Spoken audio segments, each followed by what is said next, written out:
Hello and welcome to my Yu-Gi-Oh channel. Today we're looking at Yuro's strategy. He was a character that was introduced within one of the first few episodes of Yu-Gi-Oh 7's Season 2.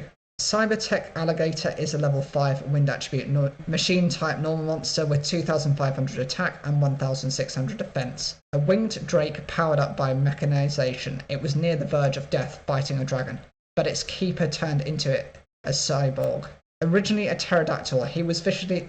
This is a card that has been seen within the original series of Yu-Gi-Oh!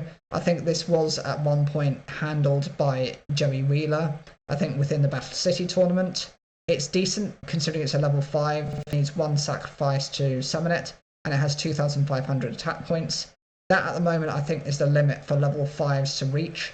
There isn't anything higher than this with a 1 tribute requirement. Air Formula Eagle is a level 7 wind attribute winged beast type effect monster with 2300 attack and 1800 defense.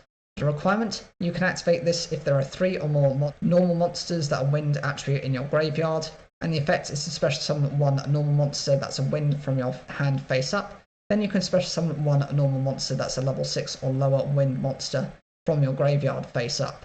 The idea of this card is it helps you to swarm.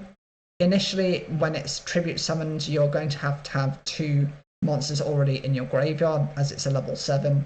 That means you're 2/3 the way there to getting the requirement you need.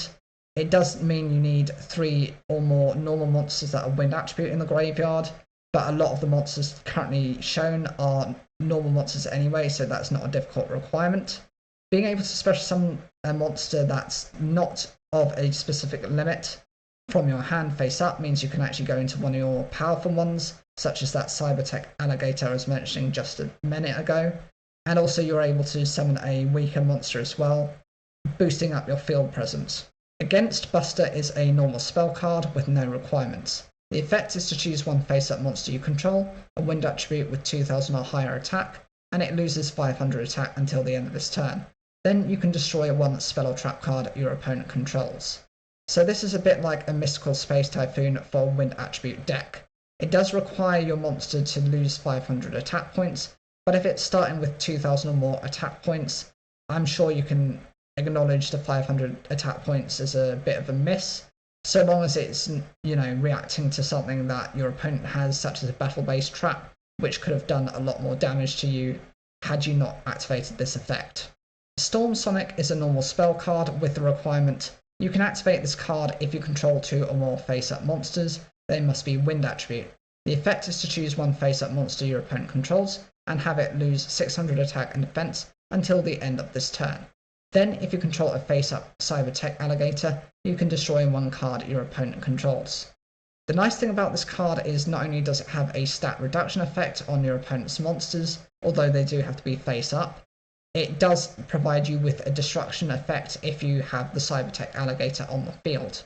You do also need to have 2 or more face-up monsters that are wind attribute, but if you're running these cards, then you'll have pretty much a pure wind attribute build. Follow Wing World is a field spell card with no requirements. The effect is, while this card is face-up in the field zone, all face-up normal monsters that are wind attribute gain up 500 attack points. This is useful and is similar to Rising Air Current, which is a card you'll see within the original series of Yu-Gi-Oh! That had the ability to increase your wind attribute monsters, both normal and effect monsters, by 500 attack and reduce their defense by 400. This only works on normal monsters but has no negatives to its effect, it has no restrictions to it, and 500 attack points at the moment as a boost is enough to make some difference to the gameplay. And the final card is Covering Barrage. This is a normal trap card with the requirement: you can activate this card by shuffling 1 normal monster, must be a wind type, from your graveyard into the deck when an opponent's monster declares an attack on a face-up wind monster you control. The effect: the monster that attacked loses 1000 attack until the end of this turn. This is a little situational depending on what your circumstances are. First, you do need to shuffle a wind normal monster from your graveyard into the deck, and your opponent happens to have to also attack into a face-up wind monster you control.